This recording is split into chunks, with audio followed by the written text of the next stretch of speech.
What can Arkansas prove to you today? Well, I think they've already proven a lot. I mean, I don't think there's very many people, Arkansas fans included, maybe even Sam Pittman, Barry Odom, and Kendall Briles included, the defensive and offensive coordinators there, who would have expected for Arkansas to beat Texas as soundly as they did. We were at that game in Fayetteville. And certainly to follow it up in Jerry World with a neutral site beatdown that they put on Texas A&M. So Arkansas is already the champions of the state of Texas, which is a big deal for Arkansas. And they've already proven a lot to me. But if they go on the road, which I think they will, and their defense stands up against this Georgia offense, and more importantly, if their offense can have some modicum of success against the Georgia defense, which basically has been an iron curtain, an iron wall so far, if that is, if they're able to keep it somewhat close, lose by 10 or so, which is what I anticipate happening, then I think Arkansas will have branded themselves as a solid top 10 to top 15 team, which is an incredible accomplishment in year 2 with Sam Pittman. We were talking about Sam Pittman and the turnaround that he has orchestrated so far, and it being one of the best that we've seen in the last couple of years in college football. How do you rank this? What do you see from Sam Pittman that you like? The style that he's brought to Arkansas, the kind of demeanor that the team plays with, and everything that he's brought. Well, I think right now Sam Pittman would be the national coach of the year in college football. And I think Mel Tucker at Michigan State would probably be number 2 if I had to vote the 2 best performances so far. And Sam Pittman, to me, reminds me quite a bit of the Phil Fulmer era at Tennessee. And why do I say that? Sam Pittman is an old offensive lineman who is his dream job is Arkansas. Phil Fulmer obviously never really coached anywhere else other than Tennessee. And when Fulmer really had things rolling at Tennessee, he had David Cutcliffe as his offensive coordinator, and he had John Chavis as defensive coordinator. And I think what Sam Pittman has done is he has a great offensive coordinator in Kendall Briles, who is running his dad Art's Baylor system at Arkansas, which has obviously been much copied all over college football.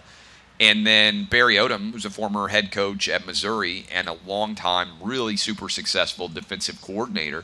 I think that combination of great offensive and defensive coordinator has allowed the foundation of Arkansas football to be really strong, where they're going to get the best out of both sides of the ball there. And that's somewhat similar, it feels like to me, old offensive line coach Pittman, much like Fulmer, when Tennessee had it rolling at its best. That's the same kind of system that they had in place. Well, this gives Tennessee fans hope, watching what Arkansas is doing. Arkansas, other than Vandy, Arkansas has had the worst SEC record over the last 11 years. 2 years ago, they're losing to Western Kentucky. And now, they 2 lost, years later, they lost 20, I believe it was 20 straight SEC football games. And I think you have to give a lot of credit to the seniors, the guys who stayed at Arkansas, fought through, and now have themselves in a top 10 caliber position. Again, Vegas would tell us there's a big gap between Georgia and Alabama and everybody else in the SEC. I'm not sure that I buy into that, and certainly I don't buy into the gap being as many points as it is. I don't think so. I mean, we'll see. I mean, we got kickoff there, which is great. We were talking about earlier. They're going to kick off in a little bit over 2 hours. So that's another one of the great games that's starting at noon, and we'll be walking around, checking out the scene here in Tuscaloosa. But yeah, I think it gives hope to anybody. I've said for a long time, you can tell, you know whether you have the right coach by year 2. Year 2.